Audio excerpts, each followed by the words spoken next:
Salut, je m'appelle Clara et je suis en reconversion professionnelle. Et je me suis dit que j'allais peut-être documenter ça pour vous, peut-être, s'il y a des gens qui veulent regarder ça. Et surtout pour moi, en fait. Donc, peut-être expliquer tout ça en premier. Ça va être dur. Il va falloir couper plein de trucs. Peut-être commencer par me présenter. Je m'appelle Clara, j'ai 31 ans, 32 cette année. Ça fait mal. Non, en vrai, ça fait pas si mal que ça parce que c'est quand même une chance de vieillir.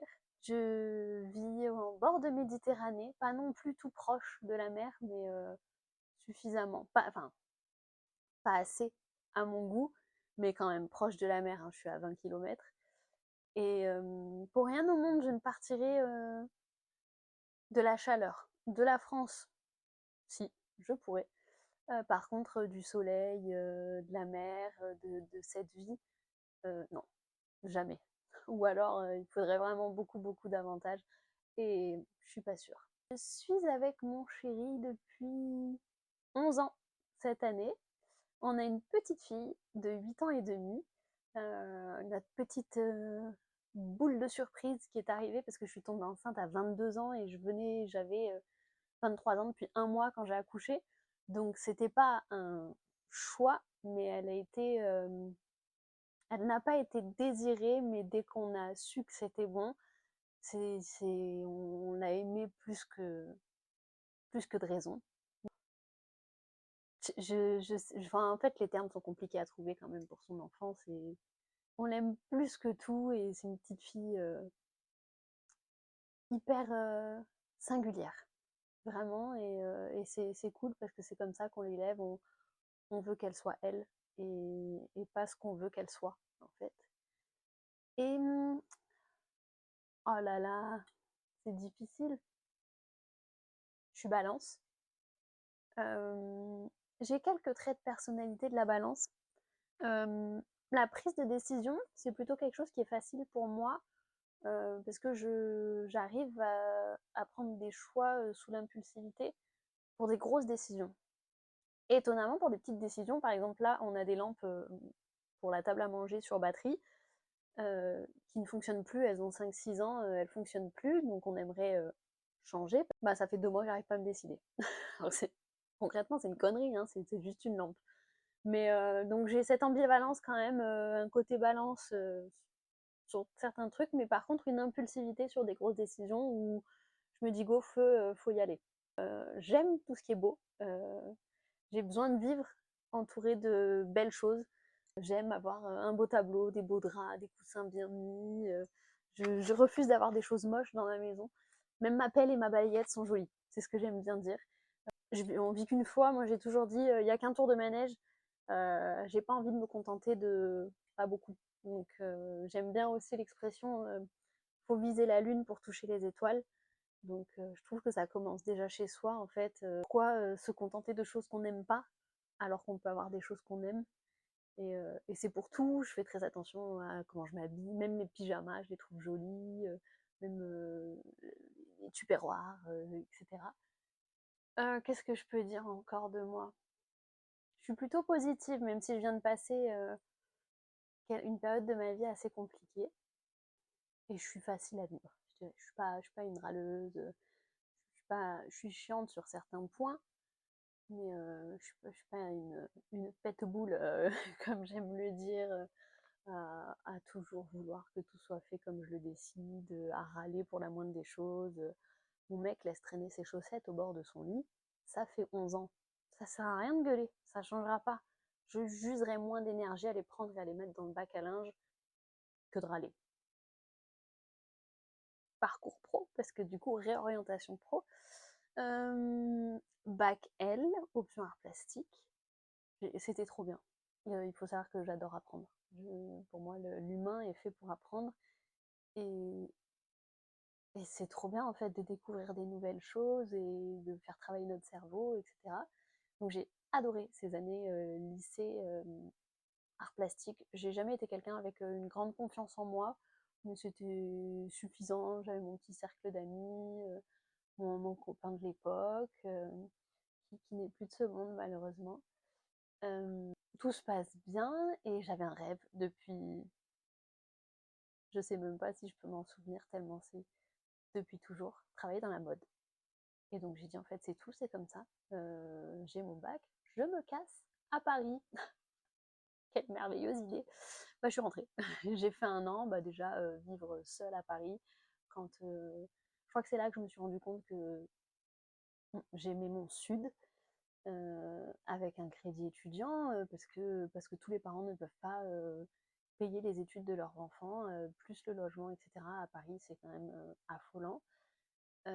Univers de la mode est quand même, bah, faut pas se le cacher, enfin, c'est un univers quand même très très particulier qui n'est pas fait pour moi. Moi, je suis une gentille, une vraie gentille et je n'aurais pas pu. Alors, je pense qu'il y a d'autres moyens d'y arriver qu'en marchant sur les autres, mais ce moyen existe vraiment.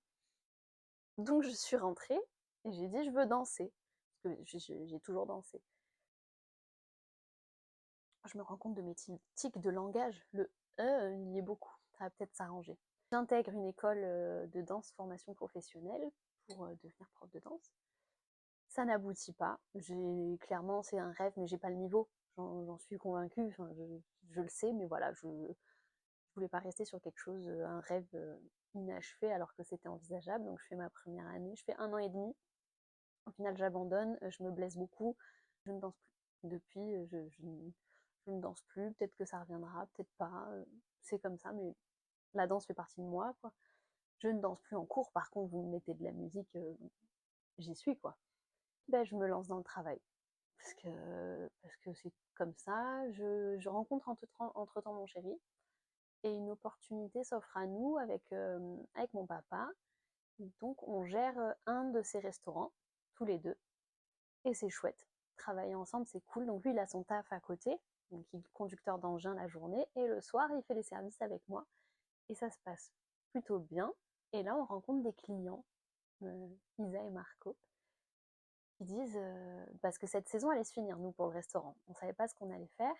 Entre-temps, je suis tombée enceinte. Ah oui, il se passe plein de choses. Entre-temps, je suis tombée enceinte et je m'occupe de ma fille, du coup, pendant un an. J'ai dit, ok, j'avais pas prévu d'avoir d'enfant dans ma vie, c'était pas un objectif, mais ça, j'en veux qu'une et je veux à fond. Donc j'ai kiffé cette première année, aussi belle que dure. Et donc ce couple, je reviens, où c'est tout décousu. Le montage va être sympa. Donc Isabelle et Marco, ses clients, disent à Fred, mon mec, on veut partir à la retraite en Thaïlande, on cherche des gens pour racheter notre société. Donc ils ont un magasin de meubles et de décoration, un grand magasin, on a à peu près 400 mètres carrés. Et l'idéal, ce serait un couple comme nous qui aime ça, etc. Il faut savoir que Fred a fait une formation dans l'art, il rêvait de faire architecte. Il n'a pas fait, faute de moyens, etc. Et donc on a un attrait à tout ce qui est beau, à la déco, à l'intérieur et tout. Fred vient de perdre sa mamie, et sa maman nous dit, moi je vous aide pour acheter. Je dis, mais feu, 4 h du matin, j'allume la lumière, feu, bah on y va en fait. Ouais, mais alors, attention, Fred est vierge. Fred a les pieds sur terre, bien, bien, bien ancré, bien enraciné, bien loin. Moi, je flotte. Je flotte très, très haut là-bas. Je rêve grand, je rêve beaucoup pour tout. Côté balance, prise de décision. Là, pour le coup, non, impulsivité, feu, on y va en fait. Qu'est-ce qu'on a à perdre? On tente. Et donc, on tente et ça marche. Et donc, on est propriétaire donc on rachète des parts sociales de société et puis on a ce joli magasin de 400 mètres carrés où on vend des meubles et de la déco, où c'est trop bien, où on fait des rencontres incroyables, voilà, des personnes qui resteront dans notre vie pour toujours. Et Covid, fermeture, donc on ferme 3 fois. Et là, pour le coup, ça nous a défoncé. Donc on a tenu, et 2024, plutôt fin 2023, je dirais même été 2023, on se dit ok, on se laisse 6 mois, et si dans 6 mois ça décolle pas, on ferme. Et on n'a pas attendu 6 mois, septembre, on a dit c'est bon, on ferme. Donc là on cherche des repreneurs, c'est super compliqué. Indépendant, dans une zone commerciale avec un gros loyer, bah, y a pas grand monde et on a une opportunité, le magasin à côté de nous qui souhaite s'agrandir. Donc on y va. Feu, c'est parti. On vend notre pas de porte plutôt correctement. Et juin 2024, l'aventure se termine. C'était hyper dur. Même là, d'en parler, c'est un peu... Mais on fonce. J'ai la tête dans le guidon et on y va, c'est pour du mieux, ça va aller. Positif. On fonce, on y va. Mon mec stresse beaucoup, moi pas du tout. Je suis vraiment pas une stressée. Et je gère tout. Il faut savoir que du coup, je gère tout l'administratif de cette boutique et de cette société. Et lourd, lourd. J'encaisse. Je garde pour moi pas mal de problèmes financiers pour pas stresser mon mec, parce que moi, ça me stresse pas. En tout cas, pas sur le moment. On ferme. Et je crois que, bon, alors il y a la redescente hein, quand même, parce qu'il faut récupérer, il nous reste de la marchandise, il faut ranger, il faut tout vider. Notre maison, elle a ressemblé à. J'insère une image là de tout ce qu'il y avait chez nous. Oh, c'était une catastrophe, mais un truc, mais un bordel. Oh, pour moi qui suis quand même assez ordonnée, c'était très. Et donc on finit. Fred retravaille assez rapidement. Moi, je gère la fermeture des sociétés. Administrativement, c'est juste un enfer sur Terre. Juillet, août, de toute façon, il se passe rien. Après, il y a septembre, c'est compliqué. Après, il y a Noël. On a mis 9 mois à fermer ces sociétés. Et je crois que j'ai passé les pires 9 mois de ma vie, en fait. Et rétrospectivement, je pense que j'ai frôlé la dépression, on en reconnu. Plus de positivité, à pleurer, à plus savoir ce que je voulais faire. J'ai passé des entretiens, on voulait pas de moi parce que, en fait, ça fait peur, une femme de 31 ans qui a été chef d'entreprise tôt. On se dit, bah, elle a du caquet et ça fait peur. Donc, on veut pas de moi. J'ai dû aller ouvrir la porte à mon mec qui désherbe. Très compliqué. Et entre-temps, je dirais, un peu avant la fermeture, en février, je découvre le Pilates Reformer, qui me faisait envie depuis longtemps, mais c'était pas dans mes moyens. Et je me suis dit, zut, j'en ai besoin de faire quelque chose. En sachant que j'ai toujours fait du sport. Hein. J'ai fait des cours, j'allais entre midi et deux faire des cours en salle. J'ai fait Sicilia, j'ai toujours bougé mon corps. Et révélation, le Pilate. Ce truc que je disais avec ma prof psychorigide de la danseuse classique, il est là. J'aime pas parler quand il est là. C'est bon, t'as fini? Et j'adore ça, c'est trop bien, ça me fait du bien, je ressens profondément que ça me fait du bien. En complément, je fais des séances de pilates mat à la maison. Et je me dis, faut que je me réoriente professionnellement, j'ai envie de faire du bien aux gens, d'apporter quelque chose, d'avoir une valeur ajoutée en fait sur cette terre et pas juste d'avoir quelque chose de concret. J'aurais du mal, et bien qu'il en faut hein, des gens qui sont dans les bureaux, etc. C'est pas fait pour moi. Je m'épanouirai pas là-dedans et je pense même pas que je serai efficace. Donc je me dis, ok, il faut trouver quelque chose. Entre-temps, ma maman m'offre une petite formation pour avoir une certification en naturopathie. Alors, c'est pas quelque chose qui est certifié par la FENA, par la Fédération du coup des naturopathes, parce que c'est très onéreux et c'est en 2 ans, il me semble, voire 3, et que je peux pas, hein, je viens de vendre ma société, donc c'est pas envisageable. En tant qu'ancien chef d'entreprise, nous n'avons aucune aide, pas droit au chômage. Donc je fais cette petite formation de naturopathie, petite qui est quand même assez complète, moi je trouve. Après, je me suis beaucoup documentée autour. Et je valide. J'estime avoir quand même pas mal de connaissances, certainement pas autant que quelqu'un qui est certifié FENA, mais où je me sens apte à prodiguer quelques conseils. Mais c'est pas suffisant, je trouve, pour apporter quelque chose de global. Et je me dis, bah, le Pilate, en fait. Carrément, c'est ça que je veux faire. Mais avoir un projet complet, un accompagnement global de la femme principalement, quand même. Donc, s'en suivre des recherches, etc. Pour ouvrir son studio en France, il faut avoir un contrat de qualification professionnelle. Donc, c'est un diplôme d'État. Pas en pilates, pour le coup, quelque chose de plus global. Donc, coach sportif, fitness, c'est personal training, fitness, musculation. Et là, je me dis, ok, bah, donc, on est actuellement mi-mars. Nos sociétés se sont fermées, je dirais, fin février. Ouais, fin février. 2 jours après, je vois la formation. je les contacte. Mon CPF plus papy et mamie qui rajoutent un petit peu me financent cette formation. C'est parti. Donc je commence mi-avril, mon CQP fitness. Donc j'ai dû passer un test, sachant que moi je travaille au poids du corps, j'ai quand même, si je prends quelques poids, mais je dépasse jamais les 5-6 kilos. Donc ce test avec du squat à 28 kilos, du développé couché à 15 kilos, je me prépare comme je peux me préparer en 15 jours à la maison, parce que j'ai pas les moyens de me payer un coach sportif concrètement. Et je me dis que j'ai rien à perdre. Si ça passe, c'est super.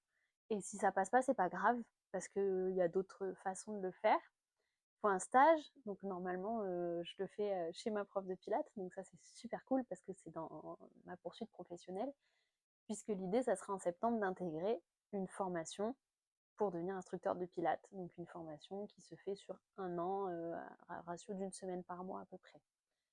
Donc j'aimerais bien documenter ça, ça serait vraiment chouette.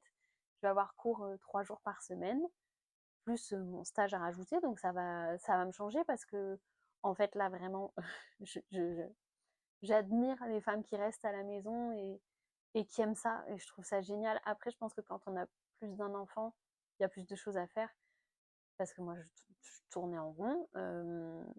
Enfin, le ménage, le linge, la bouffe, c'est mignon, hein, mais il y a un moment, j'ai besoin de faire quelque chose qui m'éveille, qui me fasse grandir. Et donc l'aventure commence bientôt. C'est super chouette. J'ai plus peur que ce que j'avais peur pour le test d'entrée, parce que c'est un chamboulement. Ça fait mine de rien 8 mois où j'aurais été à la maison. Bon, alors c'était cool, j'ai profité de ma fille, je la récupérais tous les midis à la cantine. J'étais à la maison, j'ai pu lire, bon, j'ai beaucoup pleuré, déprimé. Et puis là voilà, un gros changement, un rythme à retrouver. J'ai beaucoup cuisiné aussi pendant ces 8 mois, donc là on va se réajuster. Mon mec va refaire des tâches ménagères, parce que on partageait avant, toujours. Enfin, on partageait, il n'y avait pas de calcul, hein, mais il participait comme je participe. Enfin, c'est sa maison, c'est pas, il m'aide. Mais là, en l'occurrence, on va reprendre une activité tous les deux. Donc là, je faisais tout. J'étais à la maison, enfin, je faisais des trucs, hein, évidemment. Mais je me voyais pas. Enfin, j'étais à la maison. Bref. Donc ça va être cool. Et donc j'aimerais bien documenter ça pour la moi de plus tard, pour me dire putain, tu l'as fait. Ou peut-être ma fille plus tard, ou mes petits-enfants si j'en ai. Et peut-être que ça peut vous plaire.